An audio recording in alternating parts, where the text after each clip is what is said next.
Welcome back to Growers 3 on 3, where we interview 3 local professionals that are doing something really great in our board.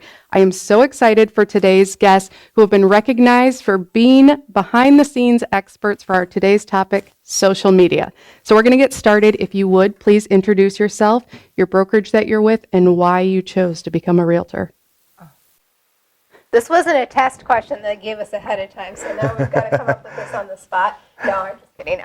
My name is Mariah Kauffman. I am with Berkshire Hathaway Home Services, Michigan. Why I chose to be a realtor? Honestly, I always wanted to be, but I was really, really scared. And I grew up in Seattle, and my dad had a sailboat, and when we were sailing growing up, everyone was like, oh, whales and, wildlife. And I'm like, look at that house. All I wanted was to get inside the real estate, and I really love the product, right, which I think is really important. And then I had a 10 to 15-year-long corporate career, and when my girls were really, really little, I was just burnt out. And in a very vulnerable thing that I'll share, my mom came to me, and she said, I was working a lot and traveling a lot, and she said, the girls really love you, and you yell at them a lot. And I went, like something has to change. And so I decided, I kind of had a life change moment, and I made the jump into real estate. And this has been the most fulfilling career that I've ever had in my life. So I'm really happy with it, which is good. It's beautiful. Love those life-changing moments. My name is John Doorn. I'm with JH Realty. I think I've been doing this for a little over 30 years, something like that. I sell real estate. I produce some content. My daughter and I have a podcast. I got in the business because a friend of mine sold real estate in Holland, actually owns a brokerage there in Holland, and I hated my job then. I worked for a food broker, and he kept saying, you need to sell real estate, you need to sell real estate. And at that moment in time, I thought I was going to go into commercial. He's like, don't do that, and I'm so glad I didn't. But so I ended up in residential, and here I am. Here you are. Very nice. My name is Joel Horst. I'm at Bella Bay Realty.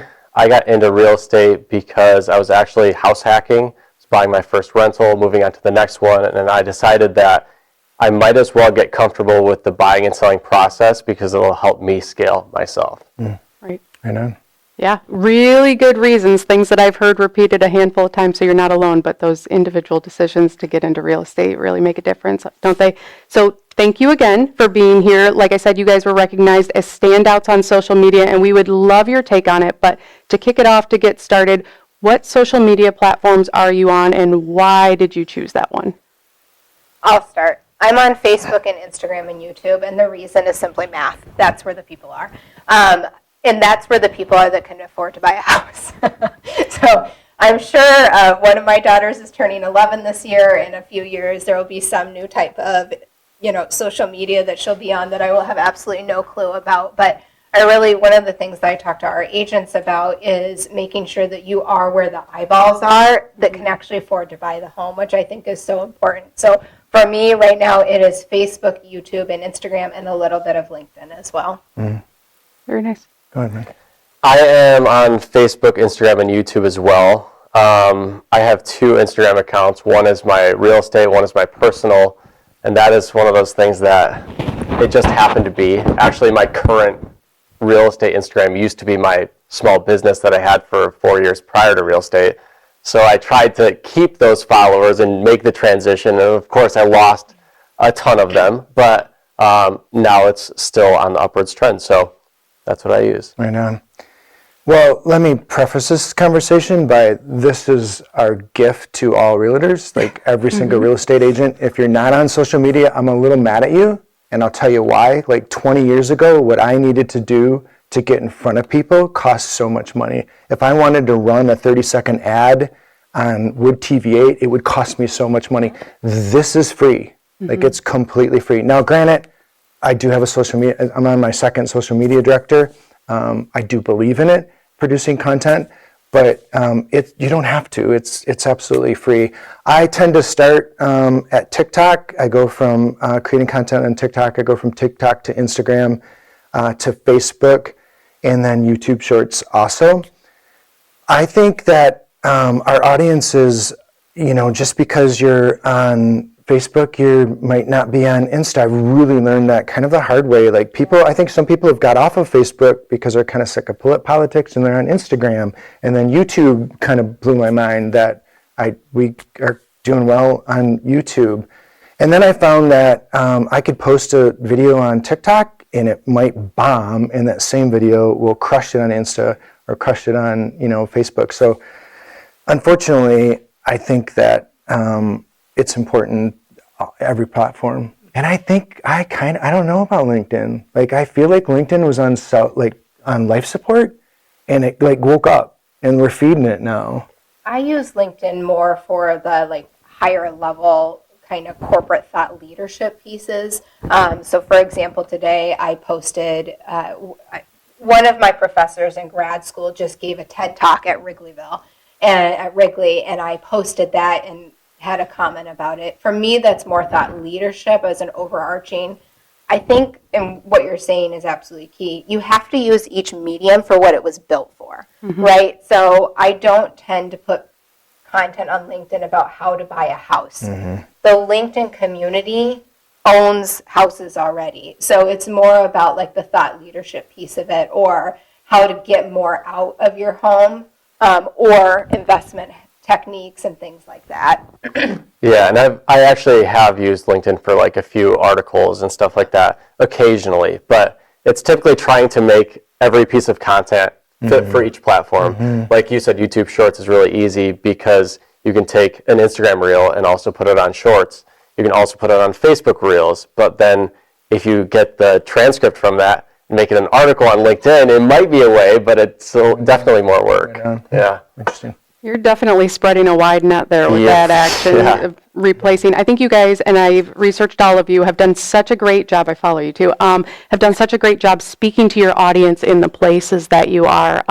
Going a little bit further on what you said, Joel, how do you, or do you even separate your social medias with your personal and your business? Yeah, my personal Instagram is really, it is kind of what it is. It's just for fun. I have no intention behind it. But my business Instagram is very intentional. I mean, it's pretty much planned out. I try to make the content exactly who I'm catering to, and same thing with listings. I want to make sure that we're using it to actually market listings rather than just letting listings up or putting them up on the MLS and waiting for a buyer. I really try to leverage the position of the Instagram and everything I've worked for on it with the reach of the reels to maybe do a home tour or something like that, or do paid ads on it, and really try to leverage that to the maximum capability of it. Yeah, that's the cool thing about social media, or really anything in marketing. I always say, every single thing that you can do, every activity should always have legs. It shouldn't just be that one thing. You can take that one thing and it can really, really spiral into, multiple different avenues. So anything you do that shouldn't be the one and done, you should think about all of the different ways that you can utilize that activity or message. I think that's probably the most profound thing said today. Yeah. No, I'm serious. Yeah. You take that, whatever that is, and you can multiply it on the platforms. I'm probably a little bit different. I do mix in a little business, but I tend to just remind people who, John Doorn is. They say that nobody overposts a high school friend who just got into real estate. You are not wrong. So I'm cognitive, I don't want to see another Pampered Chef or another Costco. Yeah. I don't want to see your picture again. And if you sell Pampered Chef, or if you sell Costco, Cutco. I high five, you're hustling. It's not against that. It's that overposting that I just think that you have to be super careful of how much you post and what you post. So I sprinkle in it. Now, if you're going to the pumpkin patch tomorrow, I'm trying to think what you said you were doing tomorrow. If with a Berkshire shirt on, right, with a picture of your family, that's a little subliminal to me. I'm all for that. Yep. But I don't know. I'm super cautious of overposting. That's fair. I think it comes down to the messaging. What Joel was talking about, you have to really know who you're messaging to, but the message itself always has to educate, assist, and add value. I give this example all the time. I think Joel heard it probably a couple of times. I I really don't want my realtor, I'm not going to go to my realtor for a pumpkin pie recipe. That does not add value, assist, or educate in any way. What I do want to get information from them about is, how do I sell in fall market? Like, how is that different than spring? How is pricing different? How am I staging different? An apple pie recipe here and there is nice, but when your entire messaging campaign is around stuff that has absolutely nothing to do with real estate, I think those are the people that you start to unfollow. Mm-hmm. Totally. We always talk about, and I like Canva, but if you overdo the Canva thing, you can waste your entire day making a design. When we're real estate agents, we're not graphic designers. And then the value, because I've done this before, I'm guilty of this, especially when I started, you make this beautiful Canva post and you make this whole thing, all these stories about the process, and then you post it. There's nothing. Like, you get nothing. And it's a total waste of time for me, whereas like if people see you on a video, like that's where I think video and like photos are very different, because people on video, they're going to get to know you, and whether you know them or not is pretty much irrelevant. As long as they know you and they feel like they know your personality and your style and they're comfortable with it, when you meet them face to face or you reconnect with them, it's very comfortable for them, and we're used to meeting new people, so it's pretty much comfortable for us too. But I think breaking that barrier is really almost necessary in this industry, especially when it comes to like leads and stuff like that too. These people have never met you before, but if they can research you quick and the first thing they see is a video and they're like, Joel seems like Joel seems active for one, and two, he looks like somebody who maybe we could meet and we'll just try it, right? As long as we can get past that first step, for me. Yeah, absolutely. And you guys have rolled right into our next question. So if somebody's looking at this, they're looking at what you're doing, they're just so awe-inspired, and they're seeing that you're adding value, you're educating, you're assisting, just like we were talking about.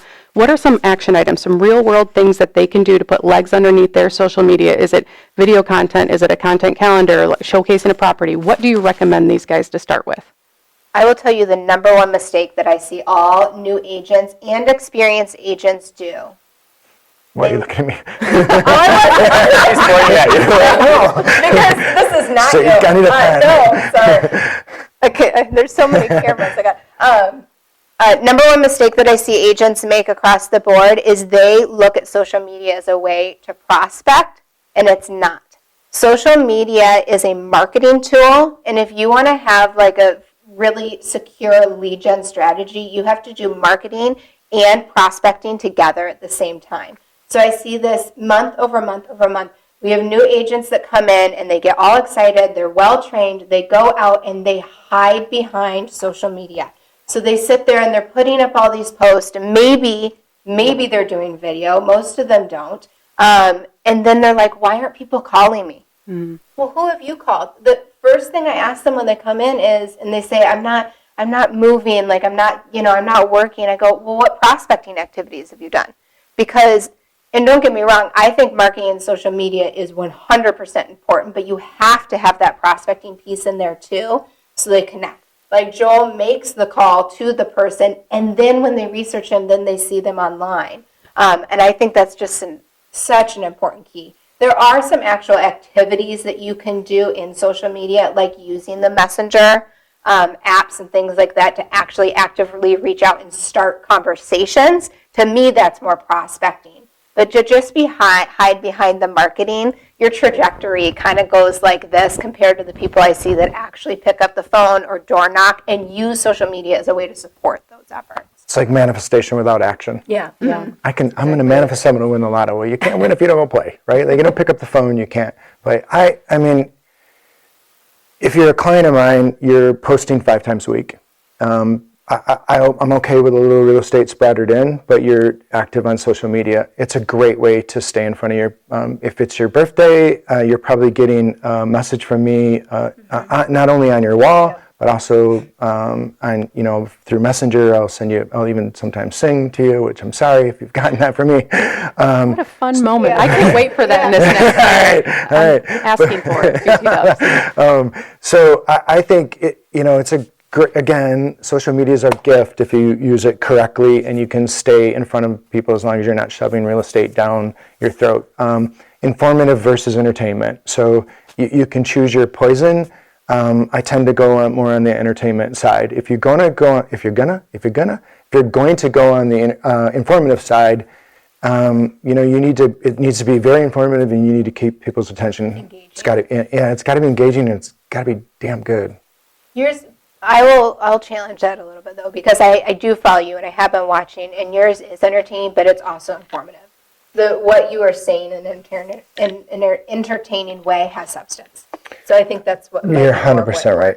You're right. You can be informative while being entertaining. Mm-hmm. Yeah. See, I have a hard time being entertaining. I'm more like nobody believes that. Well, no, it's so charismatic. I'm not entertaining that's so kind. But no, but I mean, like, I get on the camera and I'm like, usually my hard or my issue is to make it in 60 seconds or less. So usually I'm cutting out huge portions because I just want to talk. I want to talk about every little variable that might get in the way of a real estate investment or a house hacking or whatever. So yeah, for me, I just try to provide as much value for whatever my audience is, and a lot of it is house hacking. A lot of it is like people trying to get their first rental property, and I do cater mainly to investors, but I also, of course, help first-timers and buy and sell and all that. But for me, what I do is I have the Notes app, like we all do, and I'll go to showings and I'll meet with clients, and a lot of them are investors. We're looking at multifam or single-fam house hacking.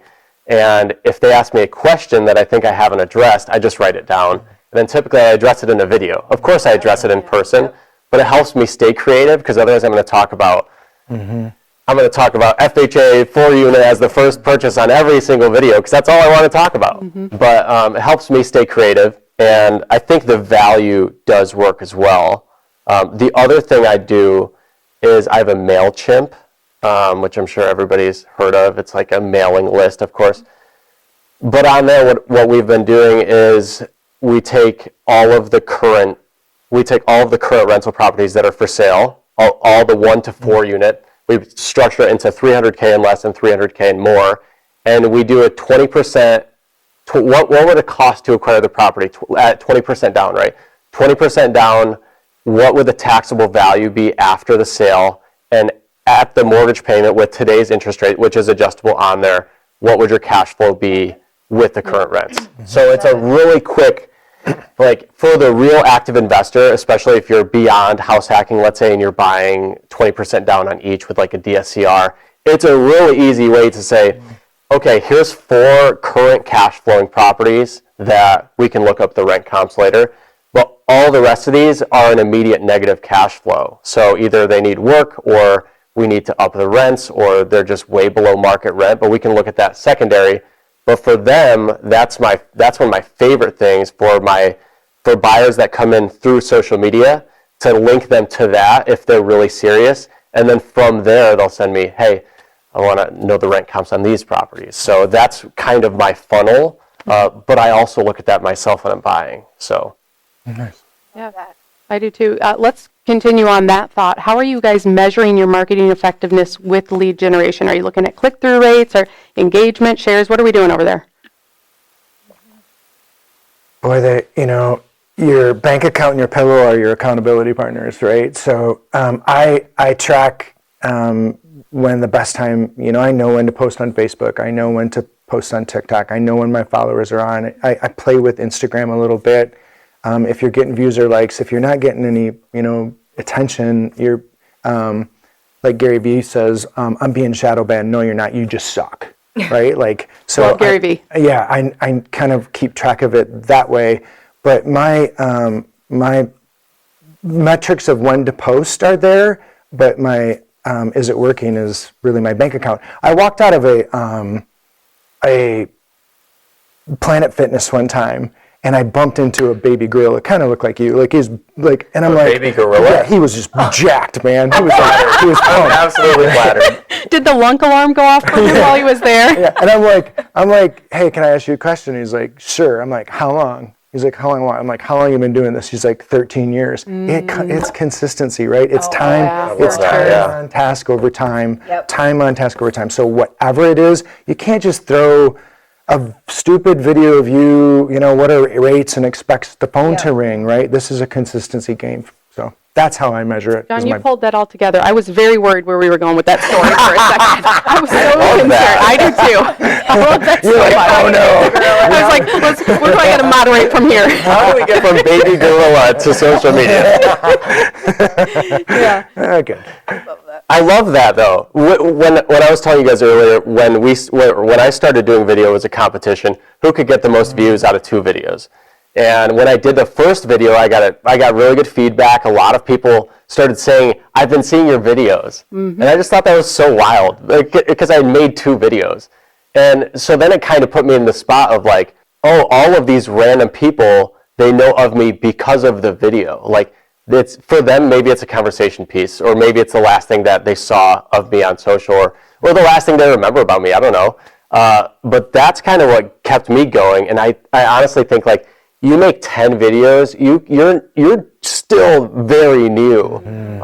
Like Mr. Beast, do you guys know who that is? He's like a huge YouTuber, right? He said for people who want to give up before 100 videos, like you can't even talk until you've made 100 videos. You can't even start to really track these things until you've made it. And once you compare your first video to your 100th, you're going to be like, oh my gosh, this is a night and day difference. Like my first 2 videos, if you want to look them up, they're cringy, but they worked, and they've gotten better on every single video. Of course. So, and for me, when we track it, I like you said earlier with shorts and like YouTube Shorts, Facebook, and Instagram.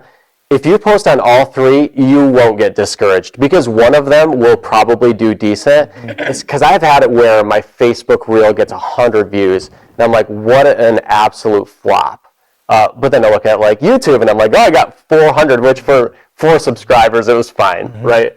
And on Instagram, we get 1,000 or something. So it's always like different platforms will view it differently. So for me, I do track views. The other thing is I know when a video is really good when it gets a lot of saves. Yeah. Saves or shares, of course, but mainly on Instagram. So I have a few of those that did really well. So I tried to figure out what I did there and replicate it on a future one. But also some of those were like unplanned on a whim and they did really well. And I'm like, maybe it was me. Maybe it was the way I spoke on camera or whatever. But that's how I track it. Very nice. All right, well, final thoughts, guys. Let's close this out. Any final thoughts on social media selling? Use it. Yeah. Use it. Yeah, don't give up on the first video. Don't give up on the first 10. Like legit make 100 videos and then take a look back at it and see if it worked or not. Yeah, and you have to be consistent with what you're doing. I think John nailed that on the head, but consistency is absolutely everything. And then again, just go back to your actual messaging and make sure that it's something that people want to hear. I think, one of the reasons too, I heard this a lot actually coming out of NAR last year, which was interesting, was don't be the egotistical realtor, right? Like your content should not be about how great you are. There are some out there. And that's why what these 2 guys are doing is so fantastic, but you have to be also thinking about your niche and trying to own something, right? So try to think about your different markets and really the messaging that you're going to give them and make sure that it's something that they'll align with. Second most profound thing she said today. Oh, and I will say too this, I'll probably get some feedback on this, but don't be political. Sure. In today's day and world, unfortunately, you're going to offend 50% of your population of the people that are following you. 100% agree. So please be conscious of that. I think the world right now is craving more love. And so if you can take that in and just be preaching more love and acceptance and things like that in what you do, that's also going to be a huge attraction for the Gen Z and millennials. That really matters to them. So that's the type of messaging too, and the way that you employ it and the people that you're talking to is something to actually consider that's really important. Third, be authentic. Seriously. Don't be political. And I really do think that's something that all 3 of you do so well, is speaking authentically with love, with kindness, with a way to educate and advocate for your people. You're doing a really nice job. All right, Gar, you've heard it here first. Do social media. Go out, try it, explore, and join us next month for Gar's 3 on 3.